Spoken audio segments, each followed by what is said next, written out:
Olá, graças pela invitação. Hablarei sobre provas moleculares em nódulos tireoideus indeterminados.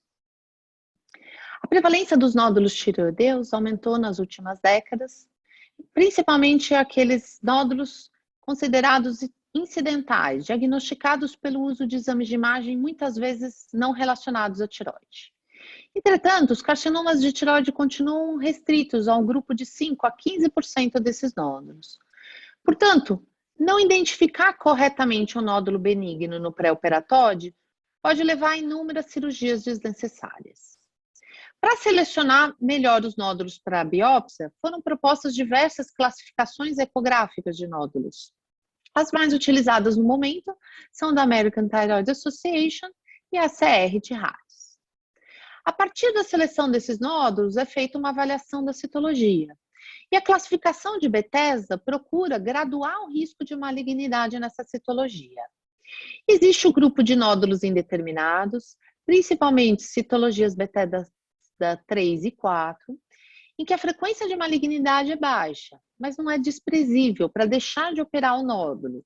Portanto, mais exames podem ser necessários para esse tipo de resultado. Aqui são 3 casos clínicos para ilustrar nossa discussão sobre a utilidade das provas moleculares. O primeiro caso, uma mulher de 53 anos, que tinha um nódulo de baixo risco ao ultrassom, isoecóico, bem delimitado, de 4 centímetros. Ela tinha sintomas compressivos relacionados ao nódulo e, portanto, ela iria fazer a cirurgia. A dúvida era relacionada à extensão. Basta uma lobectomia ou será necessária uma tiroidectomia total? Por isso, foi indicada a biópsia e a citologia veio Bethesda 4. Esse é um outro paciente, sexo masculino, de 40 anos, tinha uma avaliação mais de 10 anos antes, feita por um cardiologista, quando o nódulo tinha 5 milímetros e teve a citologia com resultado de neoplasia folicular. Ao longo do segmento, esse nódulo cresceu, veio para mim com essas características, hipercóico, bem delimitado, 1,4 centímetros. Biopsiei novamente, em função do crescimento, citologia Bethesda 4.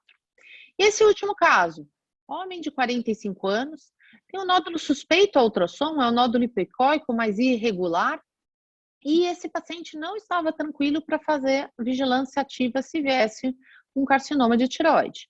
Portanto, biopsiei o nódulo e veio uma citologia Bethesda 3, atipia de significado indeterminado. Para discutir as provas moleculares, eu acho importante rever alguns conceitos dos testes moleculares. Primeiro, o que é sensibilidade? Porcentagem de cânceres diagnosticados pelo teste. Especificidade, porcentagem de nódulos benignos identificados pelo teste.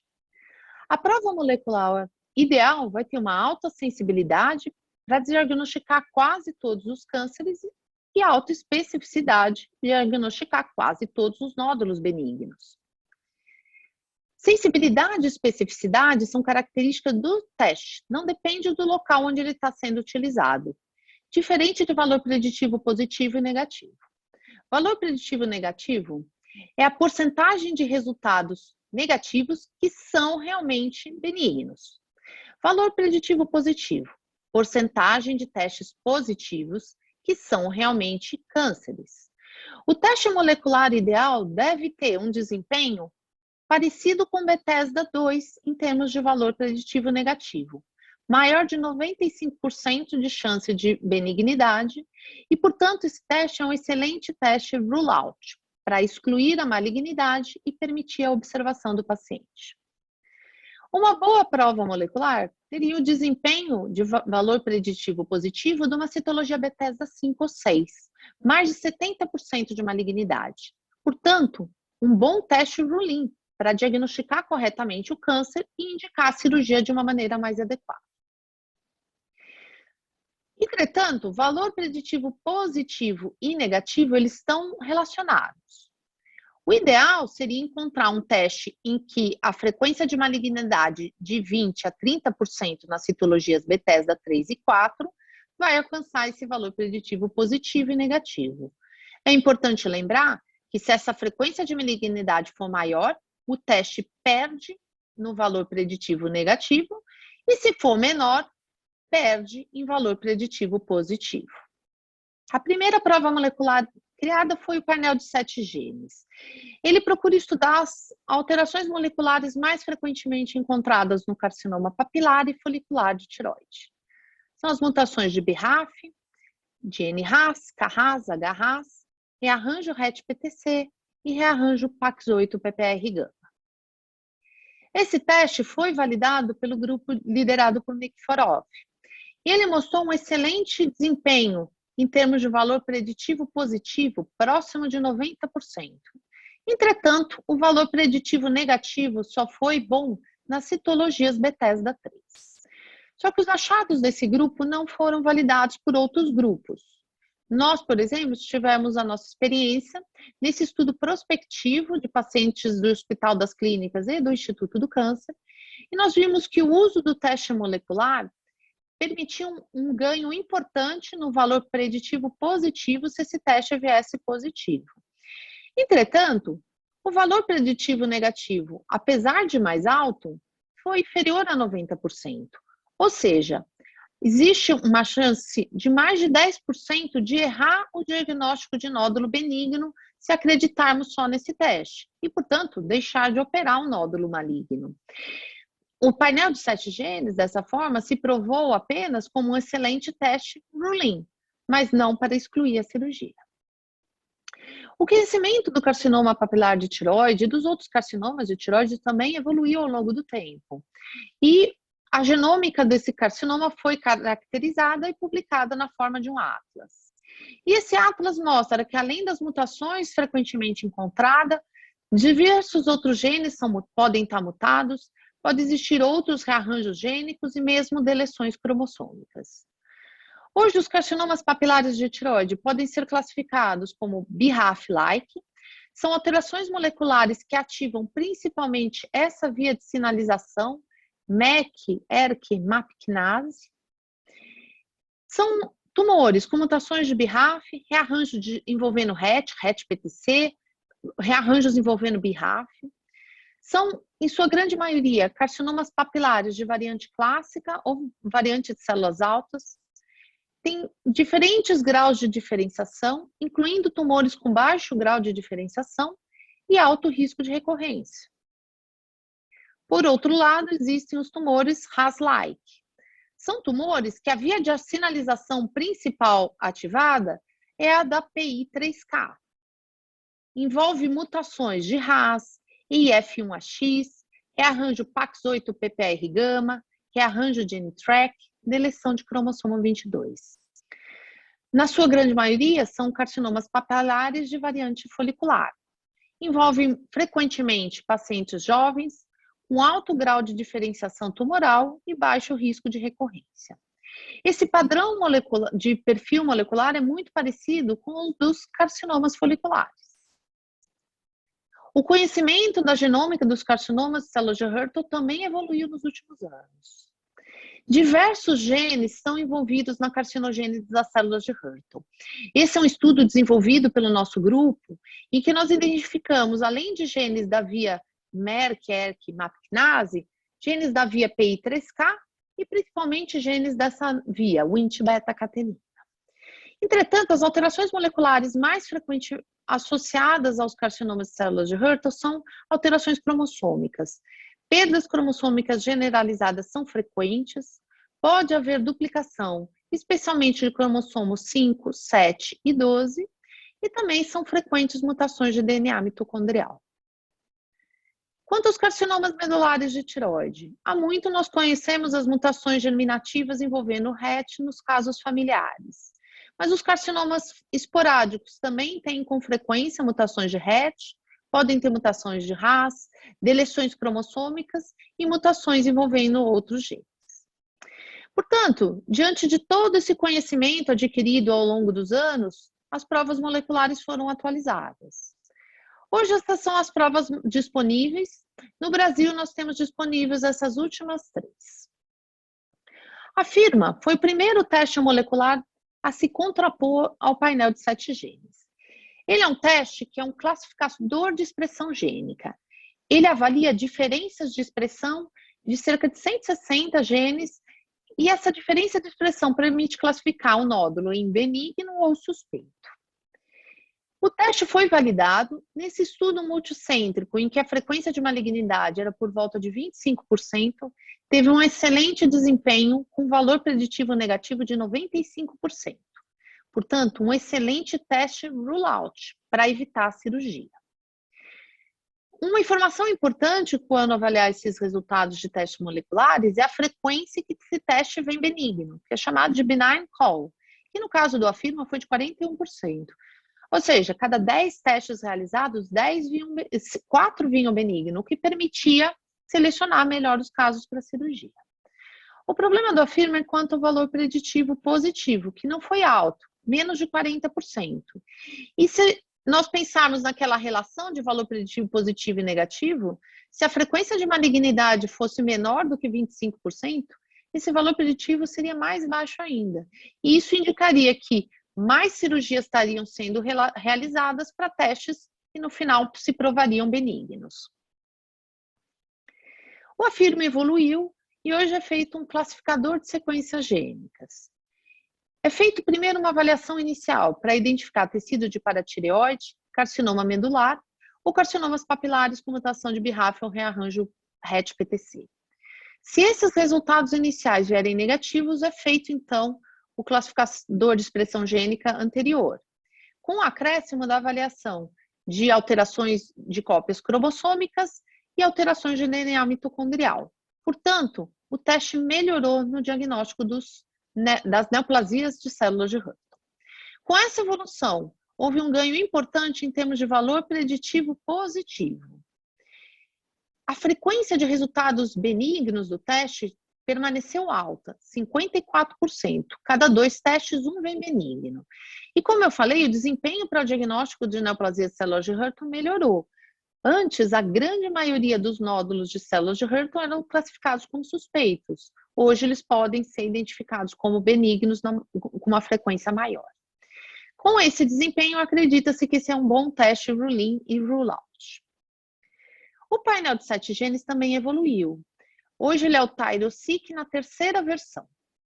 Além dos 7 genes, diversos outros genes, 112 genes são avaliados para mutações, alterações de expressão, e é feito também a avaliação de cópias cromossômicas para permitir uma melhor classificação das neoplasias de células de Hutton. E o resultado do teste pode vir negativo, sem mutações. Chance de malignidade muito baixa, o nódulo pode ser biopsiado.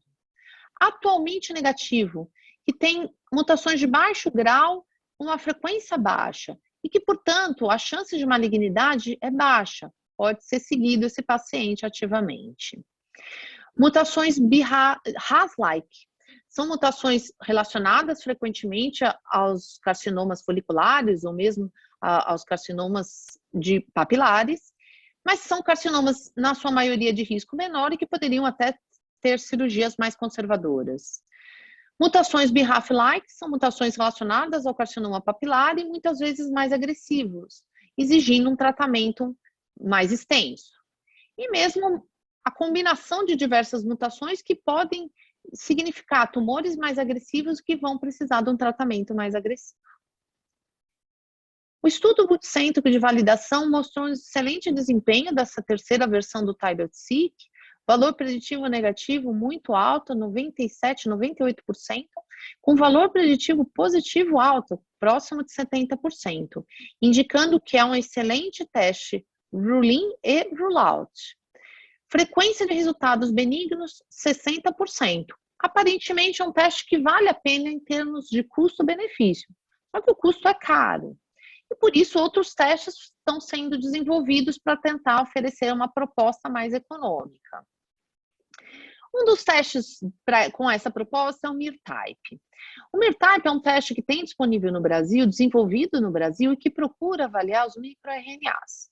MicroRNAs são pequenas sequências de RNA que não são codificadas, mas que regulam outros genes e podem, portanto, funcionar como supressores ou oncogênicos.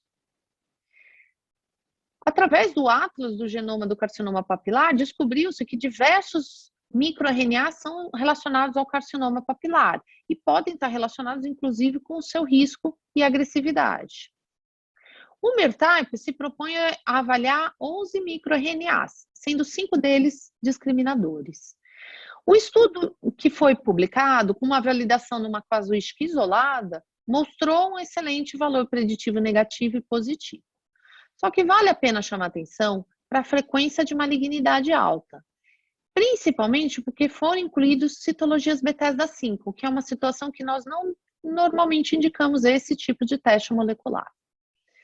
Avaliando melhor os dados do trabalho, dá para selecionar os pacientes com citologia Bethesda 3 e 4. A frequência de malignidade foi muito baixa nesses casos, e isso acabou implicando um valor preditivo positivo baixo.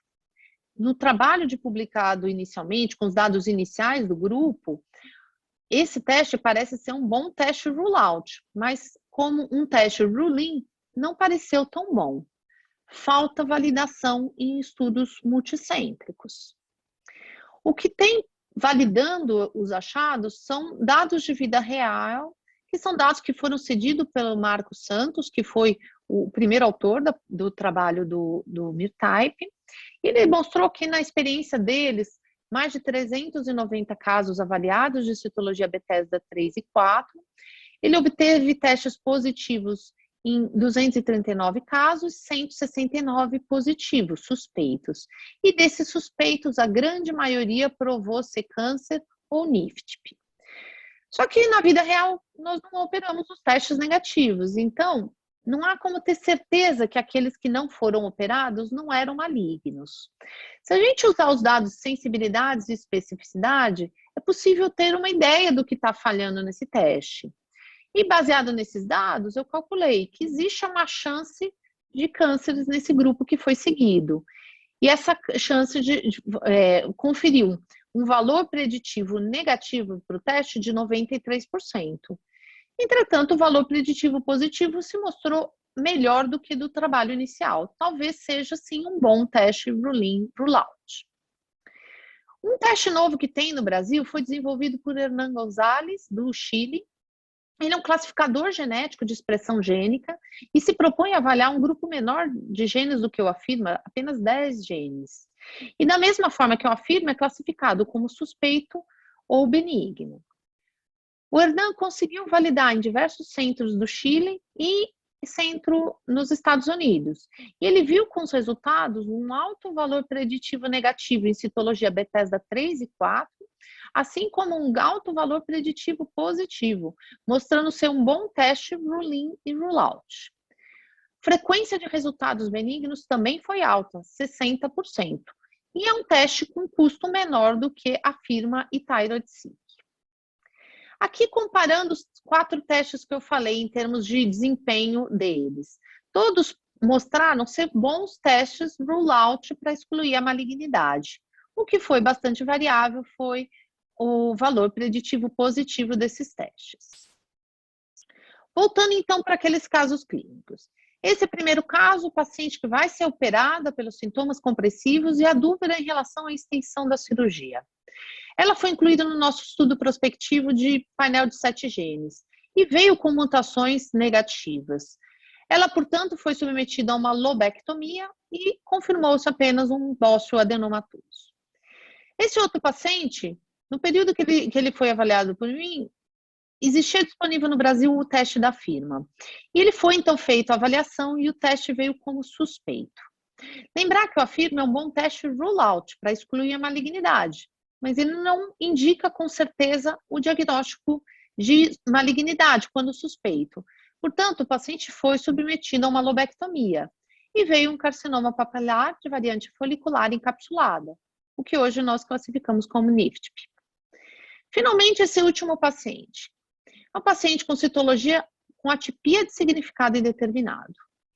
Ele quis fazer o Thyroid-Seq. E o resultado foi surpreendente, porque veio um teste suspeito para carcinoma medular. Não tinha mutação de RET, o que tinha era alteração de expressão de calcitonina e cromogranina A, sugerindo carcinoma medular. Essa é uma informação que veio, acrescentou em termos de programação cirúrgica, mas lembrar que nas atipias de significado indeterminado, dosar calcitonina pode ser uma pista. A calcitonina era de 40, um pouco elevado, o que já poderia sugerir o carcinoma medular. Em função do teste, ele foi submetido a uma cirurgia mais extensa, tiroidectomia total com dissecção central do colo, e confirmou o carcinoma medular sem metástases nos linfonodos operados. Esse paciente hoje, 3 anos após o procedimento, apresenta-se livre de doença calcitonina indetectável. Então, qual prova molecular eu devo usar nos nódulos indeterminados? Eu acho que a melhor pergunta a se fazer é por que eu devo usar um teste molecular?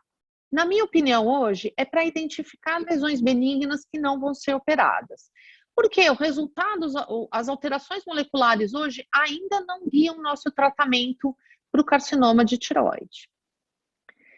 Para eu identificar isso, é importante pesar fatores de risco do paciente para o câncer, condições clínicas para ser submetido a uma cirurgia, o desejo do paciente de operar ou mesmo de não operar, a depender do resultado, e os dados da ecografia.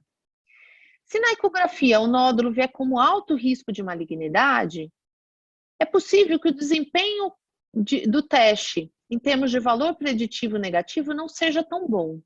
E, portanto, um teste rule-out com negativo pode não excluir a necessidade da cirurgia pelo risco de falso negativo. Por outro lado, um teste rule-in positivo reforça a malignidade e pode indicar a melhor estratégia cirúrgica para esse caso. Na minha opinião, a melhor indicação do teste molecular hoje são aqueles nódulos de risco intermediário ou baixo pela ecografia. Porque se nós usarmos as provas moleculares disponíveis hoje, elas têm um desempenho rule-out bom para esse tipo de nódulo e, se vier negativo, exclui a necessidade da cirurgia. Qual teste escolher? Depende do que tem disponível e do custo. Thyroid-Seq e Afirma são testes que já existe uma grande experiência nos Estados Unidos, são testes validados em multicêntricos, só que eles têm um custo elevado. No Brasil, eles são mais do que 5 vezes mais caros do que o Thyroid Print MirType.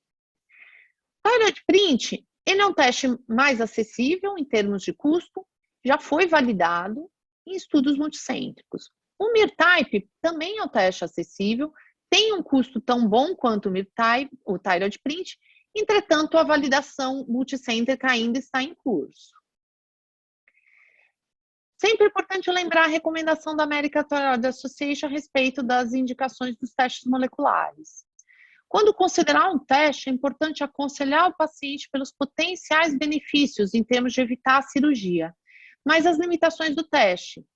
Nós temos ainda incertezas em relação ao resultado que vai exigir segmento e muitas vezes mudança de tratamento ao longo desse segmento.